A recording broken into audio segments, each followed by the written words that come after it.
Hello दोस्तों, इस सवाल को देखिए। देखो सीआई का बहुत ही बेसिक सवाल है, ठीक है ना। ये टाइम वाले सवाल हम सारे डिस्कस कर रहे हैं, ठीक है ना। देखो यहाँ पे क्या है, रेट आपका 10% दिया हुआ है और जो राशि है आपकी वो 2300 है, ठीक है ना। और जो आपको इंटरेस्ट दिया हुआ है वो 400 की राशि आपको दिया हुआ है, टाइम आपसे पूछा है, ठीक है ना। तो यहाँ पे देखो आपका रेट आपका 10% है, ठीक है ना। तो 10% का फ्रैक्शन क्या होगा आपका, 1 बटे में आपका 10, ठीक है ना। तो यहाँ पे क्या हो रहा है, देखो आप जो मूलधन और मिश्रधन का जो रेशियो आप लिख सकते हैं 1 साल का, रेट से आप हमेशा 1 साल का जो है रेशियो लिख सकते हैं, ठीक है ना। तो धनराशि क्या हो रही है आपकी, 10 से आपका 11 हो रही है, ठीक है ना।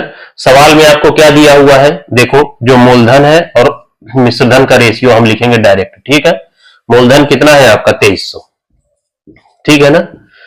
और मिश्रधन क्या होगा, जब इसमें राशि में आप ब्याज जोड़ दोगे तो आपको अमाउंट मिल जाएगा मिश्रधन, ठीक है ना। 2300 में आप 400 की राशि जोड़िए तो कितना हो जाएगा, 2700 की राशि आपका हो जाएगा, ठीक है ना। अब एक चीज देखो, यहाँ पे हमें 10 की पावर में कभी 23 तो आएगा नहीं, तो 23 को आप हटा दीजिए यहां से, ठीक है ना। तो 23 से आप डिवाइड कर दीजिए दोनों तरफ, ठीक है।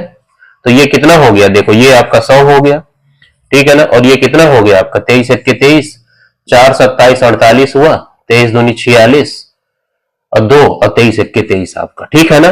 तो देखो 10 को 100 बनाने के लिए क्या करना पड़ेगा, स्क्वायर करना पड़ेगा। और 11 को 121 बनाने के लिए 11 का स्क्वायर है तो स्क्वायर करना पड़ेगा, ठीक है ना।